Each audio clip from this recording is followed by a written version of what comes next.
imitated from old pictures or old clothes. They then showed what the women wore in the days gone by. We start at the foot.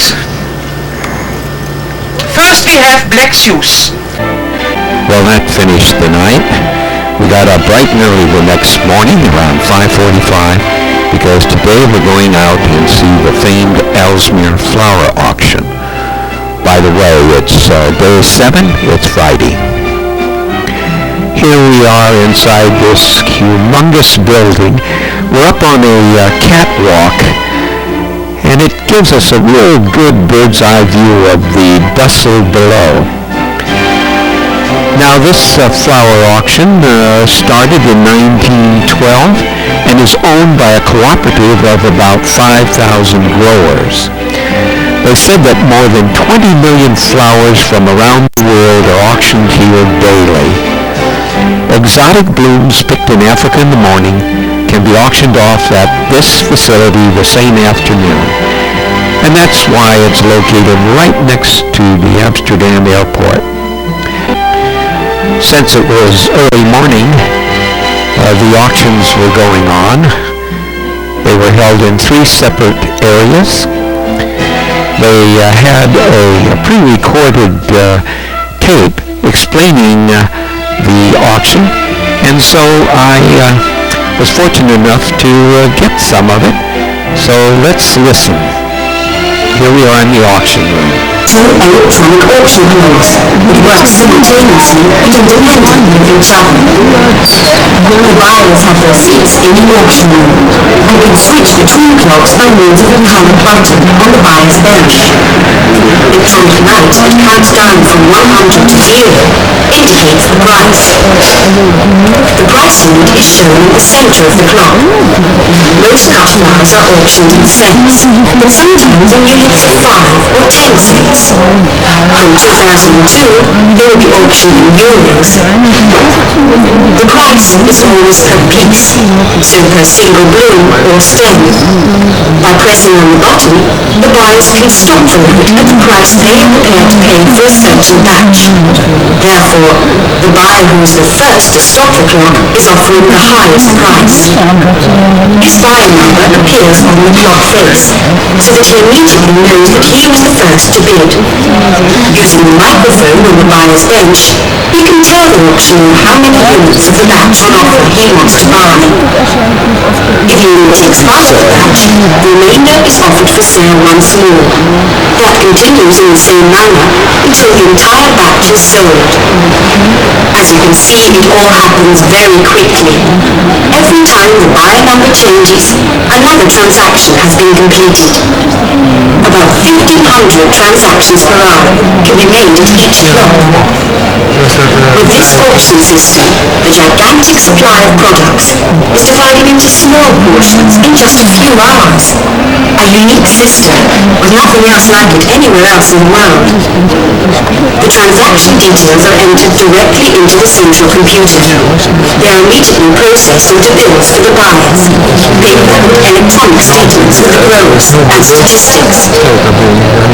Buying in the auction room is not open to just anyone.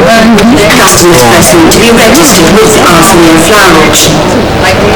Every buyer has a buyer's card bearing his individual number.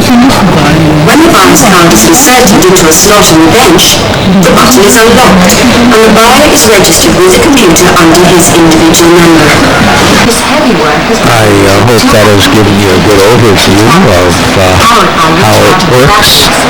By the way, you never know who you're going to run into here. Speed of 10 kilometers per hour. It can pull up to 600 kilograms. If you, for example, that a study trolley boxes weighs more than 500 kilograms. This is the picture that Doug took. Thanks, Doug. I was there, wasn't I? Well, we all just walked down these catwalks and enjoyed the view of the flowers. By the way, the catwalk is in a U shape. You start out and you walk down, and actually you go around the auction rooms. And They say it's a mile starting from the beginning and back around the auction rooms to where you started here. Just a wonderful assortment of flowers. This was at a testing center that they have there. They check to see how long the blooms last, and they apparently use it for quality control. This was a very interesting rose to me. I've never seen one quite that color before. There's the catwalk again. Now these little carts are going everywhere, and apparently each one has what the buyers have bought, so they line them up so they can be taken out and put on a truck. When you think of how many buyers are there and all of this trading going on, it's amazing how they have it organized.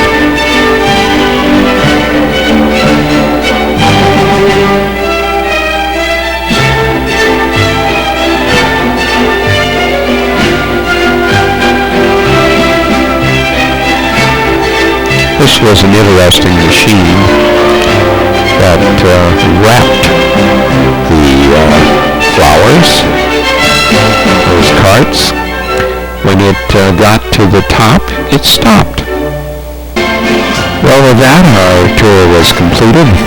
This is out in front, all the trucks. We got back on the bus, and we headed back to the ship, had lunch, and then in the afternoon we took an optional tour to Harlem.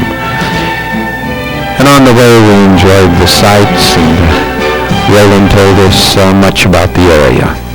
So let's listen to Roland.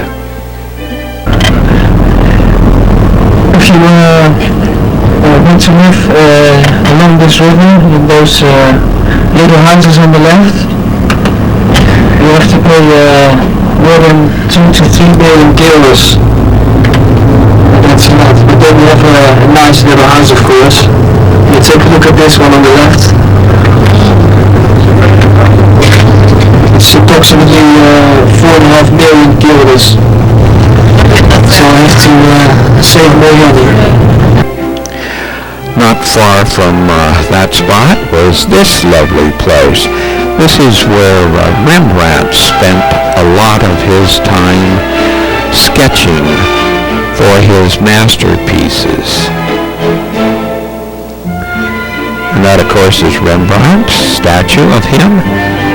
And then we went on to Harlem, where we first stopped at the Frans Hal Museum, with its important collection showcasing one of Holland's greatest painters. So let's go inside. Look who's here. The same wonderful guide we had when we were over in Amsterdam at the museum. Which is so typical for the Haarlem. Haarlem was a very intellectual city. Amsterdam was a merchant's town. Haarlem, you had many more painters and writers in the earlier stage than you had in Amsterdam. The time of Frans Hals, that was the time also a bit of Rembrandt, and that was about the same. But before that time, Haarlem was better developed. And this is now a typical, it's Klaas van Dijk, he was also from here, and this is now a typical still life. And later I'll show you how it looked 20, 30 years later, what kind of still is made here. Here you have the material which they made in Haarlem, the beautiful brocade or the linen and the cloth which gave them such a good name. But you see how everything is put on the table. There's not a special order or composition in it. It's fantastic what they do with the crust of the bread and the cheese, and you see the peel of the potatoes of the apple so laying over the edge to emphasize it all a bit, and the nuts here, nuts there, and the glass also. But you have not the feeling that there's a light coming from a certain direction. There is some reflection in the glass, but not too much. But beautiful colors. After learning much about the paintings and the painters, we just took a leisurely stroll through the museum. As you will have noticed, one of the great features of this museum are the beautiful flowers that are everywhere. The building was erected back in 1610 as an almshouse for old men. It was used as an orphanage from 1810 to 1908, and it's been a museum since 1913. It features 16th and 17th century paintings by artists such as Franz Hall. It also has a 18th century dollhouse, and this is it. Quite interesting. And here we are in a walled garden in the 18th century style.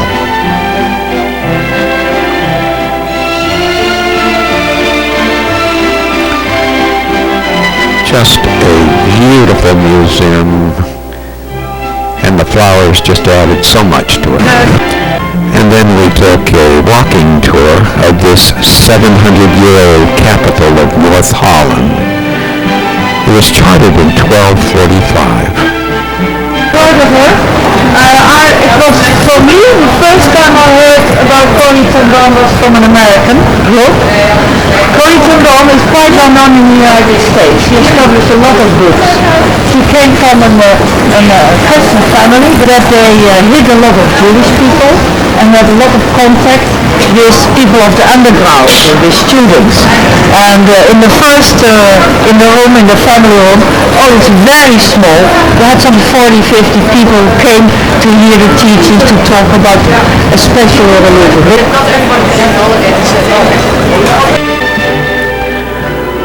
Haarlem is one of Holland's main distribution points for bulbs, especially tulips and hyacinths.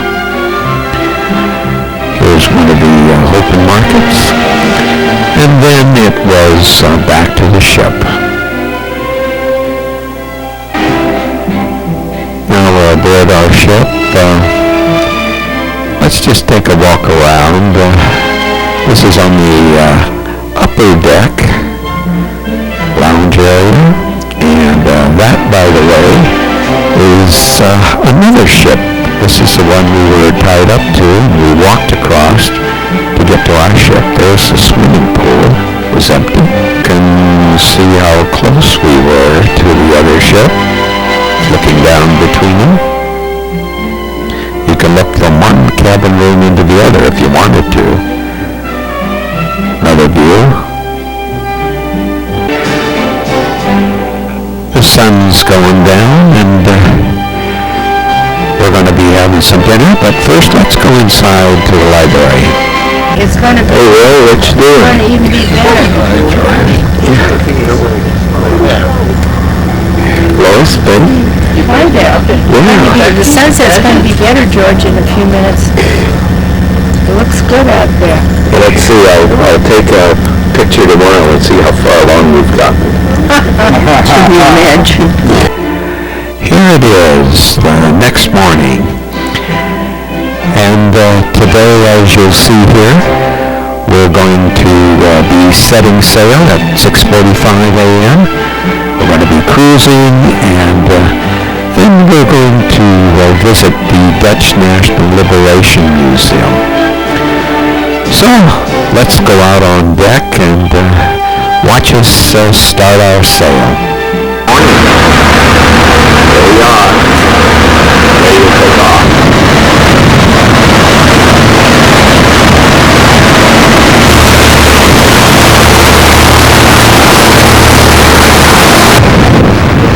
There's the riverboat that we were tied up to.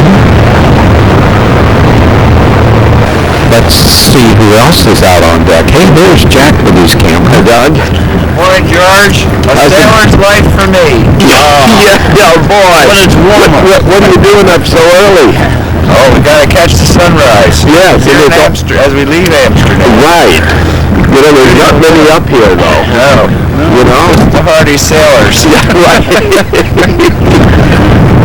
The guys that couldn't sleep anymore. the right.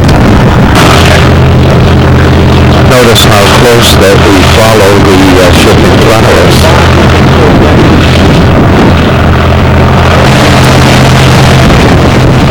We're approaching first the canal, and thanks to Jack, we got up into the wheelhouse. What canal did you say this is? This is the Amsterdam Rhine Canal. Connects Amsterdam with the River Rhine. And the River Rhine is all down France, Germany. Yes, yeah. Put it on zero, it's going always straight on. No more those peaks. No wheels at all. Now back in the room, and looking out the window. It's really interesting.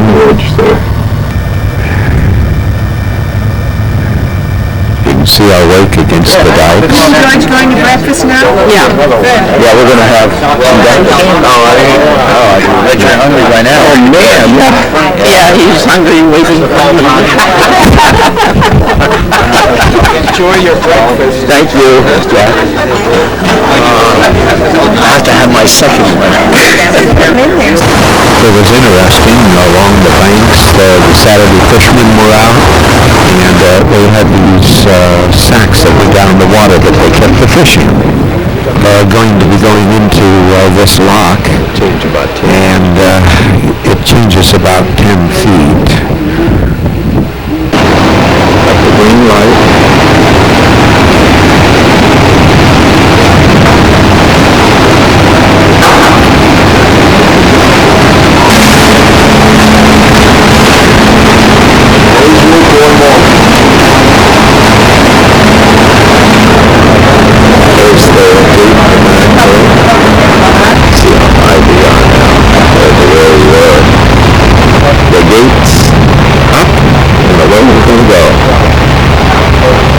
Are in the Prince Juliana locks. We have Wijk bij Duursteden.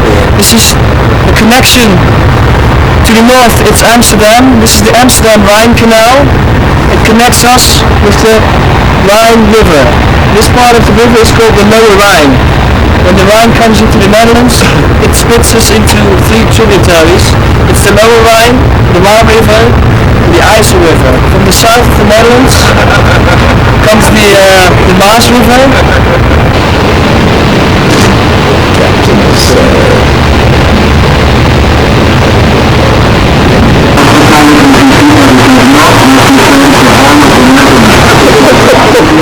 Boy, that was interesting. We got gripped on.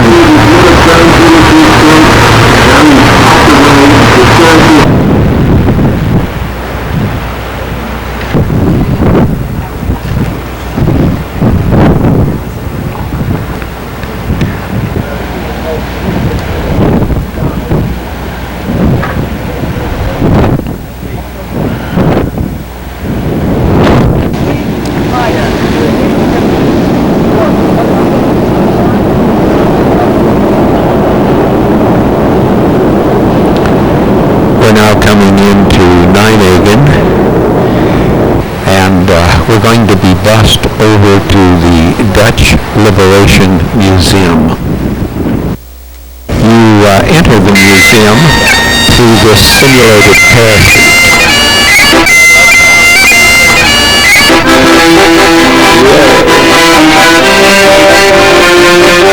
Here we are inside.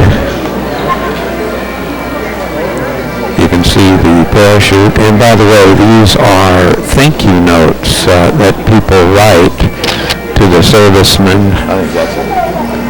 A very sobering place. And we were there on a very, very special day.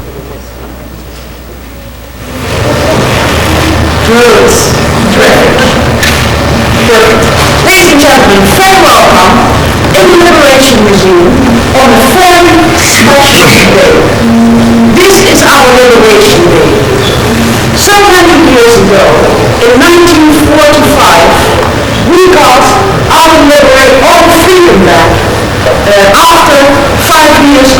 starvation and oppression.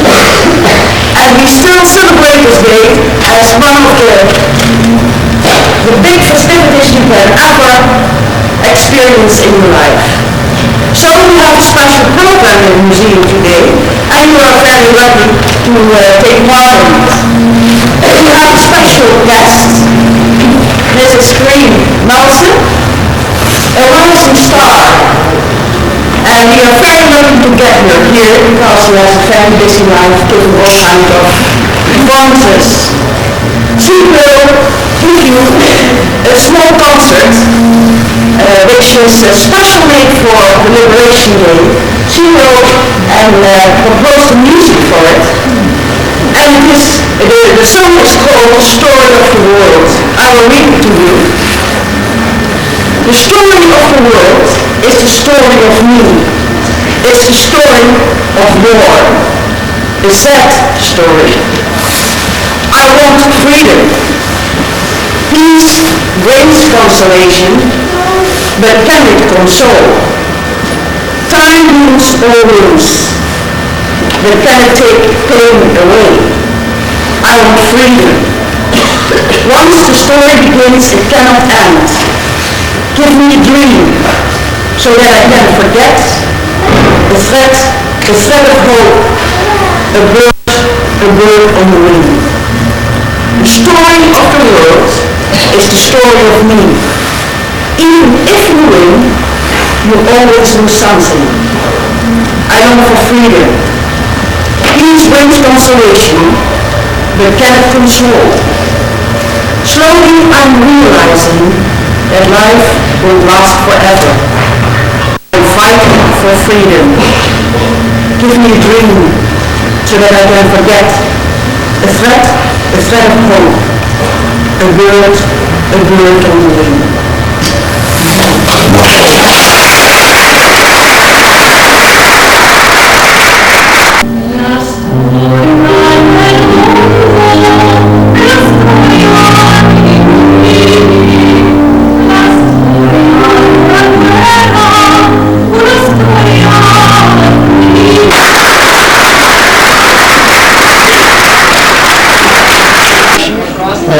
Well, then we went inside the museum, and there were a number of docents who told us about the war, the liberation, and how it was to live there. There was an excellent film that they had, and I taped it, so let's watch it. 1944-1945, Groesbeek presents Mad Tuesday. Beaten German armies escape to the east, here near Graven. A chance to end the war quickly, to enter Germany bypassing the Siegfried Line. Montgomery makes the plan, Eisenhower agrees. Allied powers captured bridges over the Dutch waterways.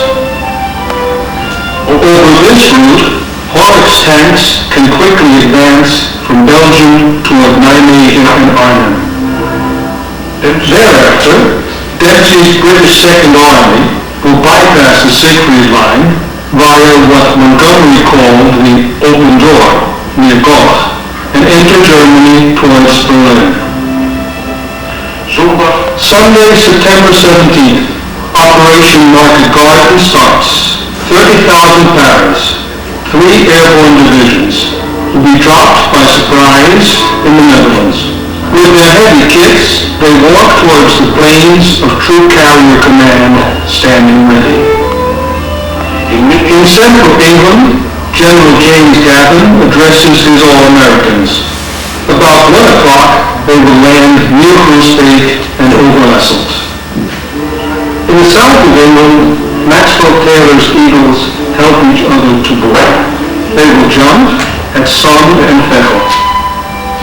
In the southwest of England, British fellows under Roy Urquhart, after a last cup of tea, head for Oosterbeek and Bolsjezen.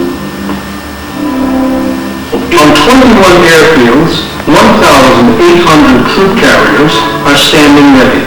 As of 9 o'clock, every 30 seconds, an aircraft takes off.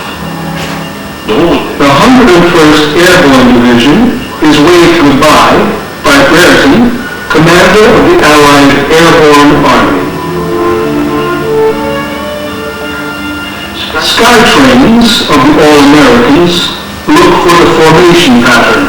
Eventually, there is a column 150 kilometers long, the largest air operation ever. The light flashes on. Go, go! Seconds later, powers hang between heaven and earth, here above Klein America. On the ground, everybody looks alone, rifle out of holster, ready. A second series of sky trains approaches. Powers and supplies land safely. What? Smoke columns on the horizon. Crashed airplanes. Under ack-ack fire, Lord Browning's British staff, with Horsa gliders, lands in Groesbeek, Nederland. Successful landings also at Somme and Bethel. Eagles on the fields around Heeswijk Castle. Oosterbeek. Orkhart's horses arrive. A wing snaps off. Happy landings for the British. Landed powers assembled by company. Everyone knows his objective. A hill, ridge, or crossing. Several American Waco gliders arrive. This company is en route towards its objective. September the 18th, 800 Wacos fly towards Groesbeek and Somme. In long rows, the glider men walk towards their planes. The assembly is complicated and takes a lot of time. At a quick pace, the Wacos are being hauled one by one. First in rows of 2 abreast, finally 4 tugs and gliders. Above the English coast, Channel and Dutch coast. Those with W7 on the nose fly towards Groesbeek Binnenbaan. This series of gliders is being uncoupled near Sun. Often 2 gliders land close to each other. One has the jeep, the other a trailer or gun. Some gliders almost turn over during the landing. This glider crashed after a collision in the air. The pilot, being freed with an axe, had survived. At 3 o'clock, September the 20th, the attacks on the Vaal bridges fall. In canvas boats, powers cross the river. The bridges are assailed from both sides.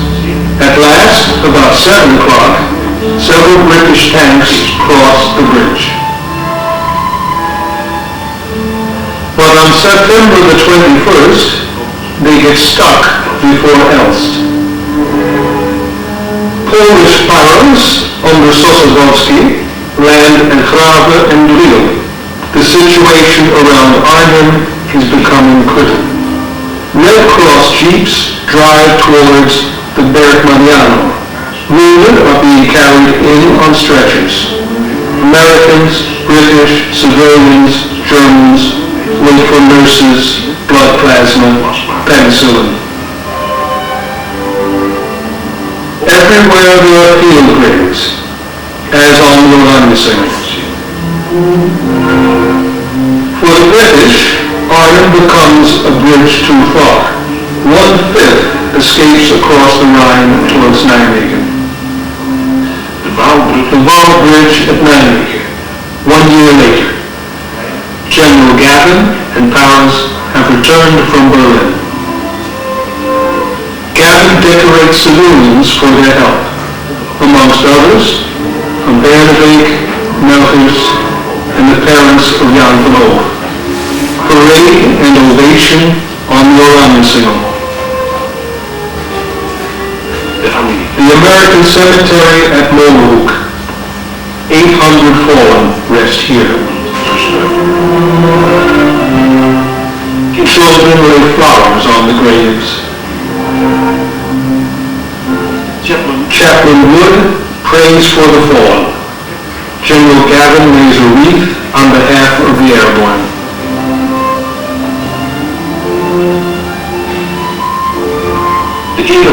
The Guard of Honor fires a salute. The last post. Homage to those who gave their lives for their friends and for us.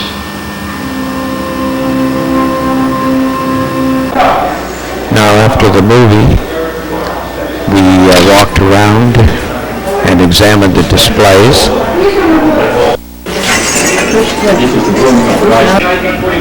They will joke with you that even today they are scouring the Normandy countryside looking for some of the pieces to this tunnel to the transport plane, C-47 Dakota.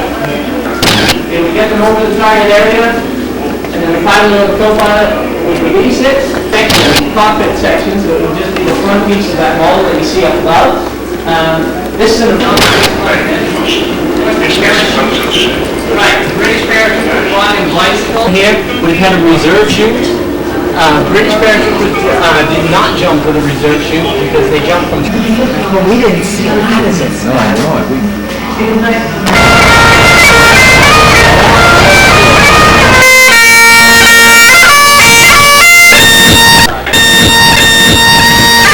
From the museum, we got back on the bus and we went over to Arnhem, where our ship was docked.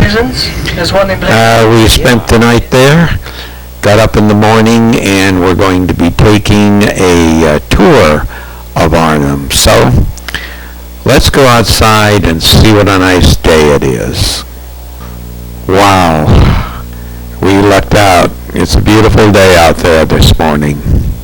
Well, we're getting all ready to go out on the tour. Morning. As you can see, some provisions are coming aboard. These are the city gates. They date back to 1420s. And Arnhem is remembered as the site of a major defeat of the airborne American troops way back in September of '44. The unsuccessful battle to prevent German troops from taking the Rhine bridges is immortalized in the film A Bridge Too Far. And this, with the gun pointing at it, is the famous immortalized bridge. Then we took the bus on out to another museum, and look what happened when we got there. They were concerned of the hoof and mouth disease, so we walked across a mat that was treated, and you can see them praying, laying the bus down. That's the bike plan I told you about, all those bikes. And here we go into the Kröller-Müller Museum, containing a collection of Van Gogh paintings and drawings and works by Picasso and other artists. We walked around and looked at all the paintings. Here are some of the Vincent van Goghs. This one's a little wild to me. This is called The Old Man in Sorrow. It was dated, 1890?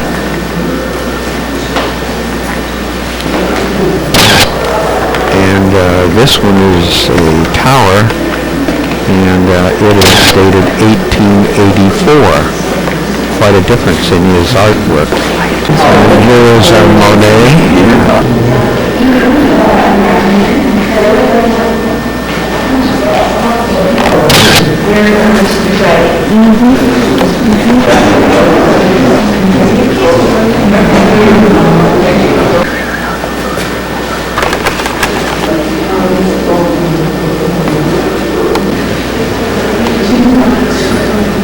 Where's the section for the double doors? Well, I think the whole second floor is. The second floor? Okay. Yeah, there's at least 20 of them, I think. Okay, good. This was oil on oak. As you can see, it was extremely detailed. There's Van Gogh, a self-portrait. Did you see the pictures of her?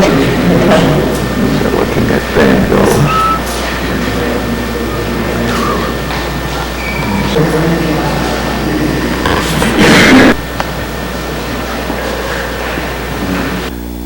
This one, if you note, is called Square with a Sector.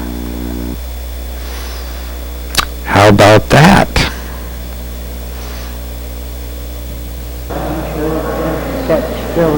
This was a display of modern works.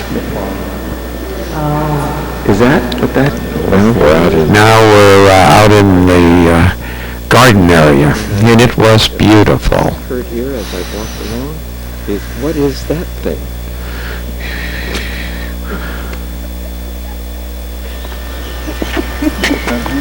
It's a bell. What's that?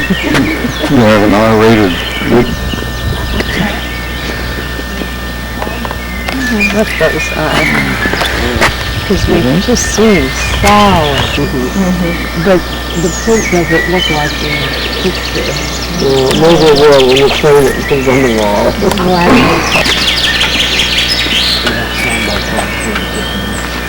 It is said that this museum is set in the largest nature reserve in Holland.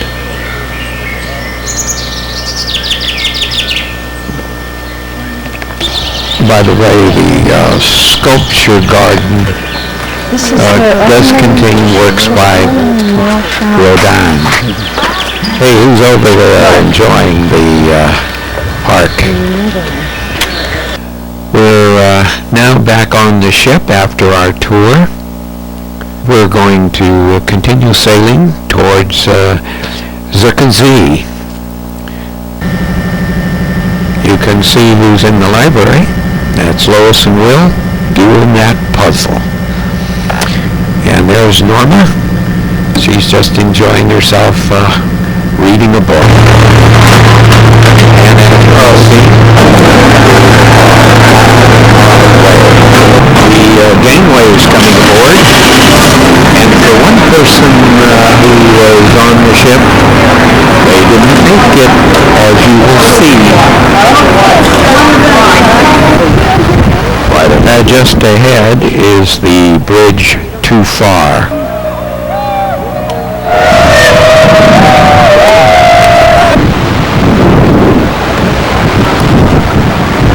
And we're just on the other side of the bridge. And there's one of the towers that they talked about that was manned.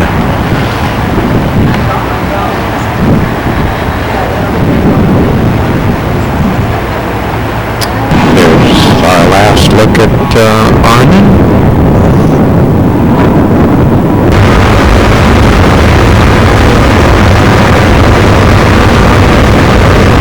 People are out enjoying themselves.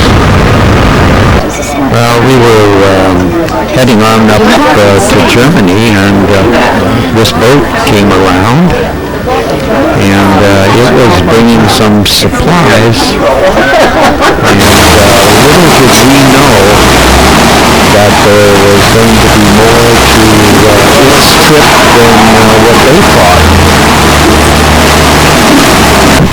It stayed alongside for quite a while.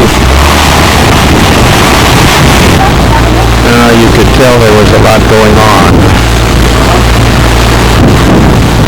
They ultimately took Roland and a passenger, a wife of a man who had missed the ship back at Arnhem. And they were going to head back and see if they could fight. So, finally, there they go. We're now up into Germany, and I'm not sure all of the reasons why, but they had to go up and then stay a moment and turn around and head out of Germany back into the Netherlands. This is Germany. You can see the flags of Germany and the Netherlands. Well, we learned that Roland and the wife of the missing gentleman, they found him in a town sitting, eating dinner. We stopped by, picked him up, and then we went on, and we're heading for Zuiderzee. It was a lovely evening. We woke up the next morning, and here we were coming into Zuiderzee. Today, we would be arriving around 7 a.m. We're going to have a lecture on seafaring, and then we're going to take a nice walk in the town. Let's go out on deck.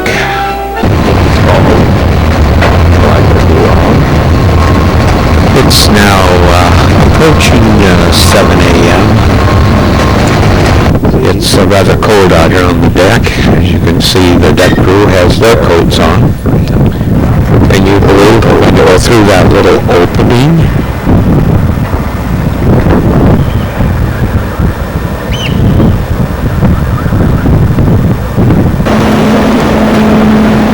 There's the captain.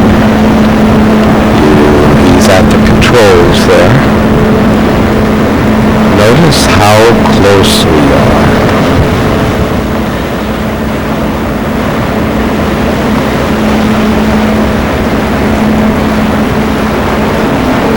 Look at how close we are.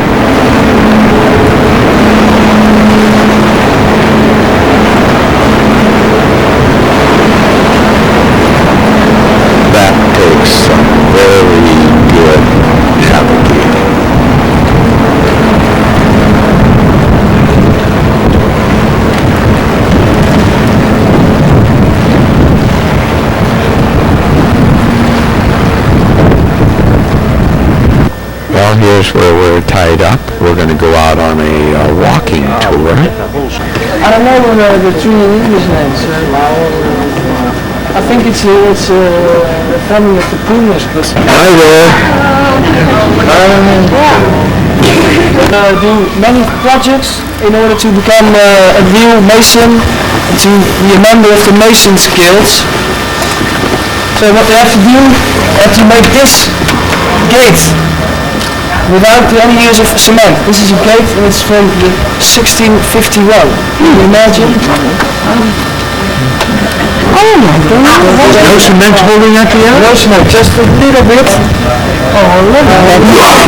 Yeah, that's the way they go when they do bridge. And if they could succeed in doing this, they were real Masons. It must have been the settlement right here, and he called it Zierikzee. That's why it evolved in Zierikzee. It was in 849. After that, lots of farms. And then all of a sudden, all the dikes broke and the water came down the streets, flooding around. So they were caught by surprise. Now, Zuiderzee has a population of around 32,000. And we were told as long ago as the early Middle Ages, it was a prosperous trading town, and that most of the original city walls, gates, and historical monuments had been preserved due to the fact that at the end of the 19th century, the city was too poor to demolish these buildings and have them replaced by new ones. Now that's a view of the town hall. It was formerly the meat market. The outstanding feature of the building, which has been altered several times, is this unusual wooden tower topped with the ornamental onion-shaped dome.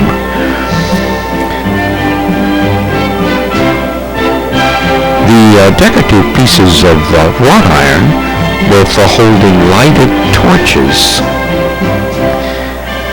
And that is the statue of Neptune. And we went on, and this is a church.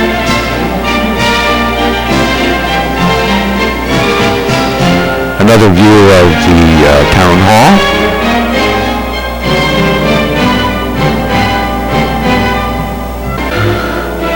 And here's Roland telling us details about several of the other prominent buildings there in the area. Then we walked back to the ship, and of course we had to stop in here at this chocolate shop. Gosh, did everything smell and look so good. As we left the chocolate shop, we stopped to talk to a mother and her 2-year-old son who were on a bicycle. Is it lekker? Zeg maar yes. You're going for a ride with your mommy, huh? Ja. Oh, nice. You smile. Ga nog lachen. Kom maar lachen. I'll tell him I'll take a picture so he can see. Oh, kijk eens. Kijk eens. Another picture of the little boy and their mom as they left. And then we wandered back to the ship. This is the old gate.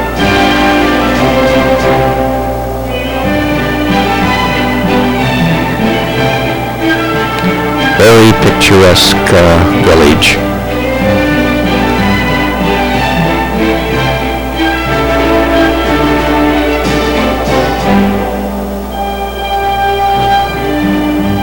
Such a neat old house. You'll note to the right there's a windmill, and it's on the hill just behind the ship. And we went up there to take a look at it a little closer. Well, we were extremely fortunate when we got back to the ship. Well, we ran into the captain, and we asked him about that narrow gate. Ian, I was taking you, and how much clearance is there on either side of that gate? On the small lock, you mean? Yes, on the small one. 12 meters wide, and the ship is 11 meters 40. It's on each side 25 centimeters, I think. Oh, wow. Not so much. And we're going this afternoon, we're going backwards again out of the harbor. Again, not turning around, that's how we go backwards again. You're there in the other end. Yes, That's 100 meter further on. But somebody is standing also on the back and say something by microphone. That's how we do it together. There's a lot of different colors on the side there where some people have rubbed. Yes. Then it was lunch, and then we're off on a drive to the Delta Works. My name is Adi Wantena, and I'm your guide this afternoon. And we will go first to the Delta Expo, and there we have a film which shows you what the Dutch people have done to build all those dikes and everything around it. And afterwards we are going into the Delta barrier, into the storm surge barrier, and then we drive further to Vieren, and there will be your ship or boat. What should I say? I don't know. The captain likes to say ship, because a boat can own a ship. Yes. Yes, a ship carries a boat. Yes. Well, okay. Thank you. I hope you have a nice afternoon. Here we are out at the Delta Works, and we started by viewing this film.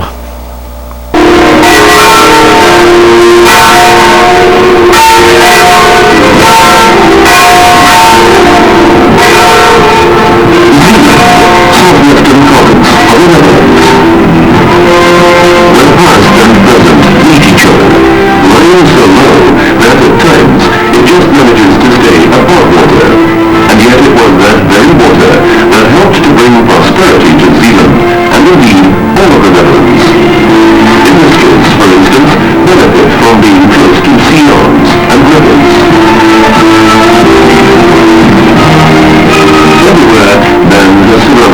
with gates, large and small, to protect the land wrested from the water.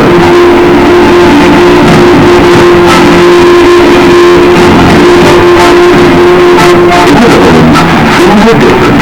Ships sail past high above the land. Roads tunnel their way under water.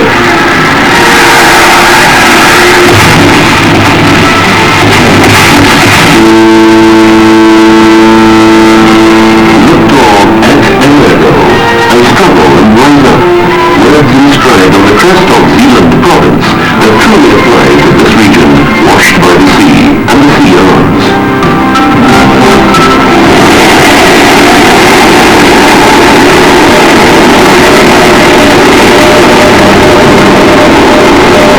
The balance between land and water has always been a shaky one, and even though hydraulic engineers, through the centuries, broadened their technical know-how, the danger of floods was always lurking around the corner. In 1953, battered by a sea that in its fury rose to unprecedented heights, dikes collapsed in many places. A catastrophe hitherto unknown to the Dutch. More than 1,800 people were drowned. That's when it was decided to protect the coast, and especially the vulnerable estuary of three main European rivers, once and for all, against future calamities, by means of a number of barriers.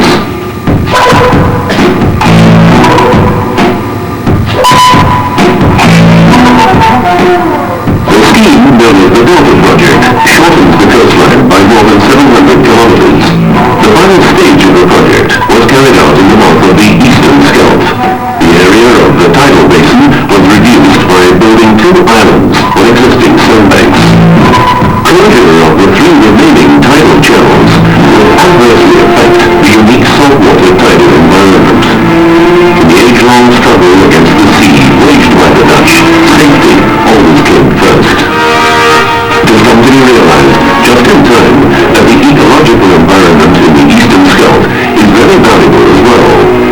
At an early stage, biologists began taking stock of the vegetation and bird population.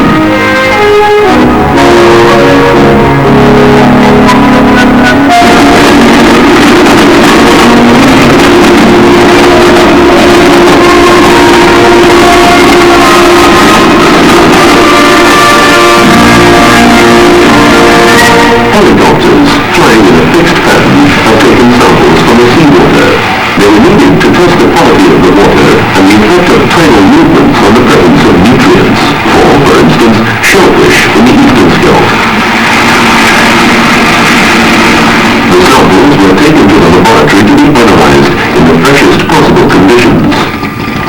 Preserving the unique environment in the Eastern Scheldt as much as possible and ensuring the safety of the hinterland and its inhabitants, those were the two considerations that determined the decision to opt for a storm surge barrier with gates that are to be closed only under extremely severe weather conditions.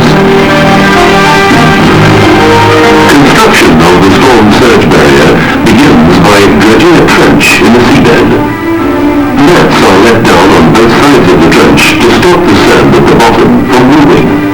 A specially designed compacting rig consolidates the loose sand in the bottom of the trench by vibration.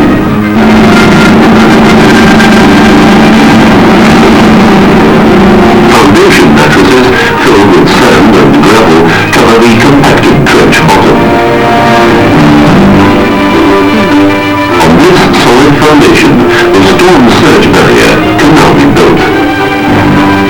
Before the piers built elsewhere are installed, an anchorage craft is maneuvered exactly in position. A lifting vessel transporting a pier is moored to the anchorage craft. At the turning of the tide, the pier is lowered by the lifting vessel.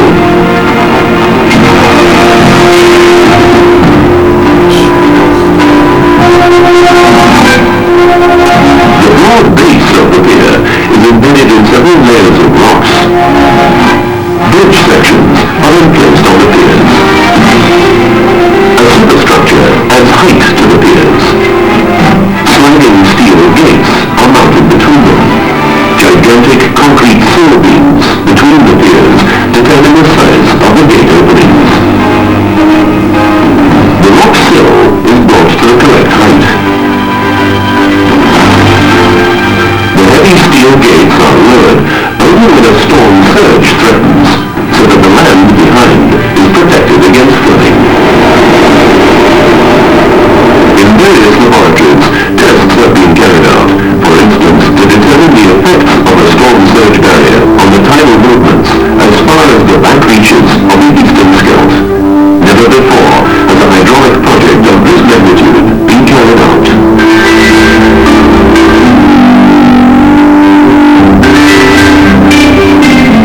All craft needed for construction were tested with the aid of scale models. The tests, to some extent, determined the design of a fleet of futuristic craft.